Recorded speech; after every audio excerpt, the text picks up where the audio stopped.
The camera panned across the bustling city square as Olivia Morison, CEO of Sage Innovations, stood on an improvised platform with a microphone in her trembling hands. Her designer suit couldn't mask her vulnerability as she scanned the growing crowd for one face. "My name is Olivia Morison," her voice cracked slightly, "and I'm here to find Jackson Carter, the single father who changed my life without even knowing it." The crowd fell silent, phones raised to capture what was quickly becoming the most unexpected public declaration the city had ever seen. If you're enjoying this story of courage, vulnerability, and unexpected love, please hit that like button and subscribe to see more unique stories that remind us all that sometimes, the greatest risks bring the greatest rewards. 3 months earlier, Olivia sat in her corner office overlooking the city skyline, surrounded by the trappings of success that felt increasingly hollow. At 38, she had built Sage Innovations from a startup to a tech empire, but the view from the top was lonelier than she had anticipated. Her assistant, Rachel, entered with the day's schedule. "The community center called again about your appearance at their fundraiser," Rachel said, sliding the tablet across Olivia's immaculate desk. "They're particularly excited about your donation to their after-school program." Olivia nodded absently, scrolling through her calendar.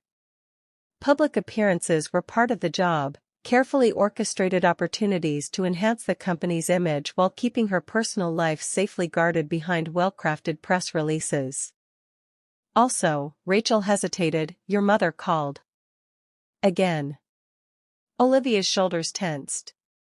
Her mother's weekly calls inevitably circled back to the same topic: Olivia's perpetual singlehood, presented as a problem that needed solving despite Olivia's protests that she was perfectly content with her life choices. "Tell her I'll call back this weekend," Olivia replied, knowing she probably wouldn't. The community center was housed in a weathered brick building that stood in stark contrast to the gleaming glass towers of Olivia's corporate world. As her driver pulled up to the curb, Olivia mentally rehearsed her speech, brief, inspirational, with just enough personal touch to seem authentic without revealing anything real.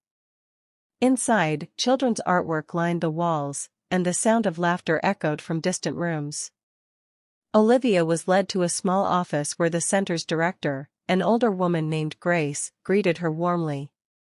"Ms. Morison, we can't thank you enough for your support," Grace said, clasping Olivia's hand between both of hers. "The children are so excited to meet you." Before Olivia could respond with her practiced gratitude, the office door burst open and a small whirlwind in the form of a young girl with unruly curls rushed in. "Dad! Dad! I finished my robot." The girl stopped abruptly, her wide eyes taking in Olivia's presence. "Oh. Sorry." "Emma," Grace scolded gently, "what have we said about knocking?" "It's fine," Olivia said, finding herself smiling at the child's enthusiasm. "A robot, huh? I'd love to see it." Emma's face lit up, but before she could respond, a man appeared in the doorway, slightly out of breath. "Emma, you can't just run off like that," he said, then noticed the room's other occupants. "I'm so sorry for the interruption." Olivia found herself momentarily speechless. The man was tall with warm brown eyes and a 5 o'clock shadow that suggested long days. He wore a simple button-down shirt with the sleeves rolled up, revealing forearms marked with what looked like paint stains. There was something immediately disarming about him, a genuineness that felt rare in Olivia's world of polished presentations and strategic networking. "Jackson Carter," he introduced himself, extending a hand. "Emma's dad, and apparently not fast enough to keep up with her." "Olivia Morison," she replied, taking his hand and feeling an unexpected warmth spread through her chest. "The CEO lady who's giving us money for the science program," Emma announced proudly. "Dad, she wants to see my robot." Jackson's eyes widened slightly in recognition, and Olivia braced herself for the shift she'd seen countless times, the moment when people realized who she was and their behavior subtly changed, becoming more guarded or overly impressed. Instead, Jackson simply smiled. "Well, if you're interested in robots, you're in for a treat. Emma's been working on hers for weeks." "I genuinely love to see it," Olivia said, surprised to find she meant it. What was meant to be a brief photo opportunity turned into a tour of the center's makeshift science lab, where children of various ages worked on projects ranging from simple circuits to complex coding challenges. Olivia found herself captivated not just by the children's creativity but by Jackson's obvious passion as he explained the program he'd developed. "I teach art at the high school during the day," he explained as they watched Emma demonstrate her robot's ability to follow a line drawn on paper. "But science and technology were always my other loves. When the center lost funding for their STEM program last year, I started volunteering." "On top of teaching and raising Emma?" Olivia asked, impressed. A shadow crossed Jackson's face. "After my wife died from cancer 3 years ago, I needed to keep busy. And Emma needed a community." The vulnerability in his admission caught Olivia off guard. In her world, personal struggles were things to be overcome privately and then packaged into inspirational anecdotes for leadership conferences. Jackson spoke of his loss not as a defining triumph but as a simple truth, part of the landscape of his life. "I'm sorry," Olivia said, the words feeling inadequate. Jackson nodded, then brightened as Emma's robot successfully navigated the course she'd created. "Life goes on, right? And sometimes it leads to building robots with amazing kids." By the time Olivia left the center, her carefully timed visit had extended well beyond schedule, and her prepared speech had been abandoned in favor of sitting cross-legged on the floor helping children troubleshoot their projects. Her driver raised an eyebrow when she finally emerged, her designer skirt slightly wrinkled and a smudge of marker on her hand. "Productive meeting, Ms. Morison?" he asked. Olivia looked back at the center, where Jackson stood in the doorway with Emma perched on his shoulders, both waving goodbye. "Very," she replied, feeling lighter than she had in years. Back at her office, Olivia found herself distracted, her thoughts repeatedly drifting to the community center, to Emma's infectious enthusiasm, and to Jackson's genuine smile. When Rachel entered with acquisition reports that needed review, Olivia made an impulsive decision. "Rachel, I want to expand our community outreach program. Specifically, I want to fully fund the STEM program at Westside Community Center." Rachel blinked in surprise but quickly recovered. "Of course. I'll have legal draw up the paperwork. Would you like me to arrange another visit for the announcement?" Olivia hesitated. The professional move would be to send a PR team with a ceremonial check and perhaps make a brief appearance. Instead, she heard herself say, "No, I'd like to deliver the news personally. And I want to be more involved with the program moving forward." Over the following weeks, Olivia found herself creating increasingly flimsy pretexts to visit the community center. She established a mentorship program that required her personal oversight. She insisted on hands-on involvement in designing the new technology lab that Sage would fund. Each visit brought her into Jackson's orbit, and each interaction left her more intrigued by the single father who approached life with such open-hearted authenticity. For his part, Jackson seemed genuinely appreciative of her interest in the center but maintained a friendly professionalism that Olivia found both admirable and frustrating. She caught herself wondering if he saw her only as the CEO lady, as Emma had dubbed her, or if he might see the woman beneath the title, a woman who was increasingly aware of the emptiness of her carefully constructed life. The turning point came during a Saturday workshop where Olivia had volunteered to help children build simple websites. She arrived to find the center in chaos, a pipe had burst overnight, flooding the main activity room. Jackson was coordinating cleanup efforts, his usual calm demeanor strained as he directed volunteers while simultaneously trying to contact parents about the cancelled programs. Without hesitation, Olivia rolled up her sleeves, literally, as she'd begun dressing more casually for these visits, and joined the effort, using her phone to call in favors from Sage's facilities team. By afternoon, industrial fans were drying the space, a plumbing crew had repaired the pipe, and Olivia had arranged for the day's activities to be relocated to Sage's employee recreation center.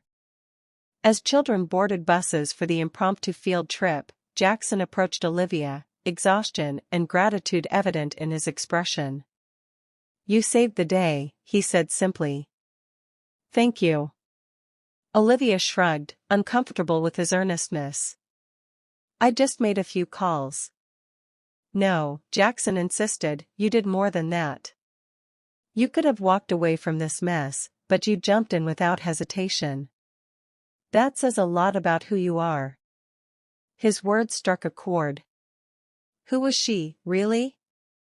The carefully curated CEO whose life was arranged in 15-minute increments, or the woman who had spent the morning mopping floors and comforting disappointed children? "I should be thanking you," Olivia said quietly. "Coming here, being part of this community, it's reminded me of things I'd forgotten were important."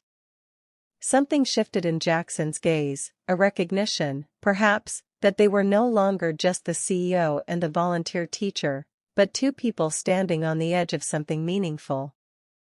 The moment was broken by Emma, who came barreling toward them with the unstoppable energy of an 8-year-old. "Dad. Ms. Olivia. Are you coming on the bus? I saved seats." The day at Sage became a highlight for the children, who marveled at the sleek offices and especially enjoyed the virtual reality lab that Olivia opened for their use.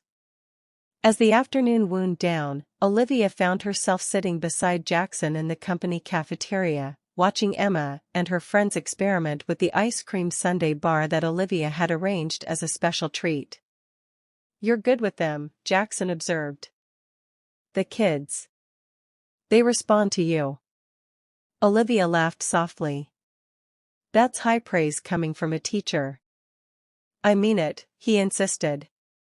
"You don't talk down to them. You listen. That's rarer than you might think." "My parents never listened," Olivia found herself saying. "They had a very specific vision for my life, and anything that didn't fit that vision wasn't worth hearing." She paused, surprised by her own candor. "I guess I learned to listen by knowing how it feels when no one does." Jackson nodded, understanding in his eyes. "After Sarah, my wife, died, Emma stopped talking for almost 6 months. The silence in our house was deafening. When she finally started speaking again, I promised myself I'd never miss a word." The simple honesty of his statement moved Olivia deeply. Here was a man who had faced profound loss and emerged not hardened but more open, more present. "Would you," Olivia began, then faltered, suddenly nervous in a way she hadn't been since pitching to her first major investors. "Would you and Emma like to have dinner sometime? Not here, not at the center. Just dinner." Jackson looked surprised, and for a terrible moment, Olivia thought she had misread everything. Then his expression softened into a smile that reached his eyes. "I'd like that," he said. "We'd like that." Their first dinner was at a family-friendly restaurant where Emma could color on the paper tablecloths, and no one looked twice at a CEO dining with a teacher and his daughter. Their second was at a pizza place where Emma insisted on ordering for everyone.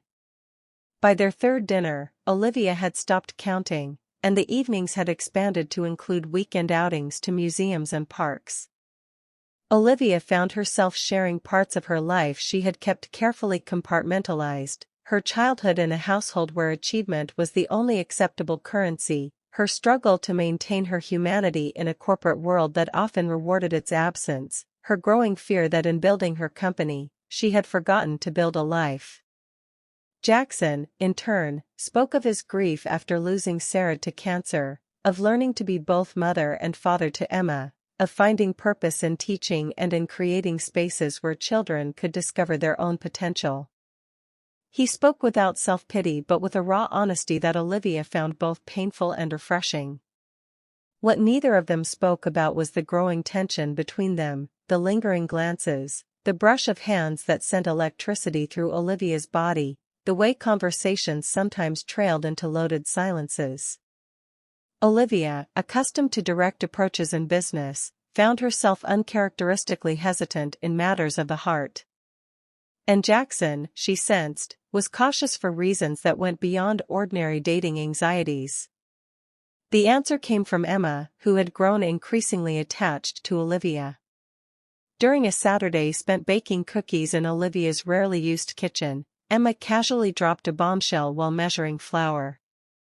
"Dad's afraid," she announced, her tongue poking out slightly as she concentrated on leveling the measuring cup. "Afraid of what?" Olivia asked, wiping flour from her own cheek. "Of loving someone who might leave," Emma said with the devastating directness of children. "Like Mom did." Olivia's heart constricted. "Your mom didn't want to leave you, Emma." "I know," Emma nodded solemnly. "But Dad says sometimes people leave even when they don't want to. And sometimes they leave because they want to, like when Aunt Jen got that job in Chicago." She looked up at Olivia with searching eyes. "Would you leave?" The question hit Olivia like a physical blow. Would she? Her life had been built around achievement, around climbing higher, around never being satisfied with where she was. Could she promise this child, and by extension, her father, that she would stay? "I don't know what the future holds," Olivia said carefully, "but I do know that people who care about each other find ways to be in each other's lives, no matter what." Emma seemed to consider this, then nodded. "That's good. Because Dad smiles more when you're around, and I like your laugh." The conversation haunted Olivia in the days that followed. She found herself examining her life with new eyes, questioning priorities she had taken for granted. Her mother's weekly call came, and instead of deflecting the usual questions about her personal life, Olivia found herself speaking honestly. "I've met someone," she admitted. "Someone who makes me question everything I thought I wanted." Her mother's surprise was audible. "Well, that's unexpected. Who is he?" "Another CEO? That venture capitalist I introduced you to last year?" "He's a teacher," Olivia said, bracing for the disapproval. "A high school art teacher and single father." The silence that followed was exactly what Olivia had expected, but her mother's eventual response was not. "Are you happy?" her mother asked, her voice uncharacteristically gentle. The question caught Olivia off guard. Yes. When I'm with him and his daughter, I'm happier than I'd been in a very long time." "Then that's what matters," her mother said. "Your father and I pushed you so hard because we wanted you to have choices we never had. But maybe we forgot that having choices means nothing if you don't choose what truly makes you happy." The conversation marked a turning point for Olivia. She began to reevaluate not just her personal life but her professional one as well. She implemented changes at Sage that she had long considered but hesitated to enact: more flexible work policies, expanded parental leave, community engagement requirements for executives. The board raised eyebrows, but the resulting boost in employee morale and productivity silenced most critics. Yet even as Olivia's professional and personal worlds began to align in new and satisfying ways, the unspoken tension between her and Jackson remained. They continued their outings, their dinners, their easy companionship, but neither crossed the invisible line that would transform friendship into something more. The catalyst came unexpectedly. Olivia arrived at the community center one afternoon to find Jackson in intense conversation with a stylishly dressed woman. The woman's hand rested on Jackson's arm with familiar ease, and though Olivia couldn't hear their words, the body language suggested intimacy. A wave of jealousy hit Olivia with surprising force. She had no claim on Jackson, no right to feel betrayed by his interaction with another woman. Yet the sight of him smiling down at the stranger sent a clear message to Olivia's heart: she wanted more than friendship. She wanted a chance at the kind of partnership that had eluded her while she climbed the corporate ladder. Olivia retreated before either could notice her, spending the evening in her office wrestling with emotions she had spent a lifetime controlling. By morning, she had made a decision that terrified and exhilarated her in equal measure. Which brought her to the city square, microphone in hand, heart pounding as she scanned the growing crowd for the face that had come to mean everything to her. Jackson Carter, she continued, her voice growing stronger, is probably wondering why the CEO of Sage Innovations is making a spectacle of herself in public. The truth is, I've spent my life hiding behind titles and achievements, a fry. Jackson Carter, she continued, her voice growing stronger, is probably wondering why the CEO of Sage Innovations is making a spectacle of herself in public. The truth is, I've spent my life hiding behind titles and achievements, afraid to be vulnerable. But Jackson taught me that real courage is opening your heart when there are no guarantees. The crowd had grown silent, captivated by this unexpected display of raw emotion from a woman known for her business acumen rather than public declarations of feeling. Jackson, if you're out there, I'm asking for just one date.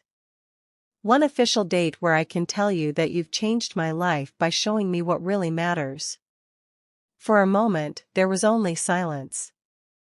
Olivia felt her heart sink as she scanned the crowd, seeing only strangers' faces staring back at her. Had she miscalculated so badly? Had she made a fool of herself for nothing?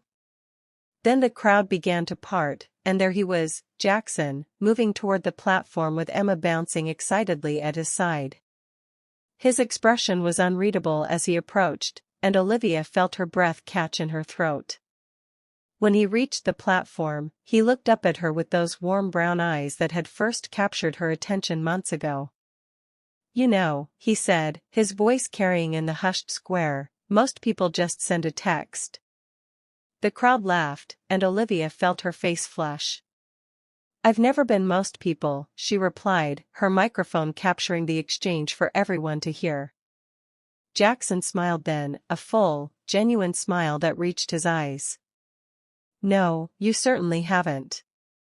He extended his hand to her. I think we've already had several dates, Olivia. But if you want to make it official, I'd be honored. As Olivia took his hand and stepped down from the platform, Emma tugged at her father's sleeve. Does this mean Ms. Olivia is going to be around more? She asked loudly enough for those nearby to hear. Jackson looked at Olivia, a question in his eyes that went far beyond a single date. If that's okay with both of you, Olivia said softly, I'd like to be around for a very long time. Jackson's answer came not in words but in the way he pulled her close, his lips finding hers in a kiss that felt like coming home. The crowd erupted in cheers and applause, phones capturing the moment that would soon go viral across social media. Later that evening, as the three of them shared pizza in Olivia's apartment, Emma having declared that their first official date should include her, Olivia realized that the view from the top wasn't lonely anymore. Success meant nothing without someone to share it with, and she had found not just someone, but a family. As Emma fell asleep on the couch, exhausted from the day's excitement, Jackson took Olivia's hand in his. You know, when Sarah died, I thought that was it for me, he said quietly. I never expected to find someone who would see past the struggling single dad to the man underneath. And I never expected to find someone who would see past the CEO to the woman underneath, Olivia replied. I guess we both got lucky. Jackson smiled, squeezing her hand. It wasn't luck, Olivia. It was courage, yours and mine. The courage to let someone new into our hearts. As they sat together in comfortable silence, watching Emma sleep peacefully, Olivia knew that all her achievements, all her success, paled in comparison to this moment of perfect belonging.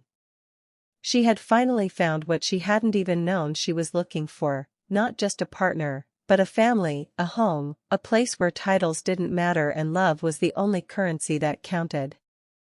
Sometimes, the bravest thing we can do is admit what we truly want, even if it means standing in a city square with a microphone, risking everything for the chance at something real. The end.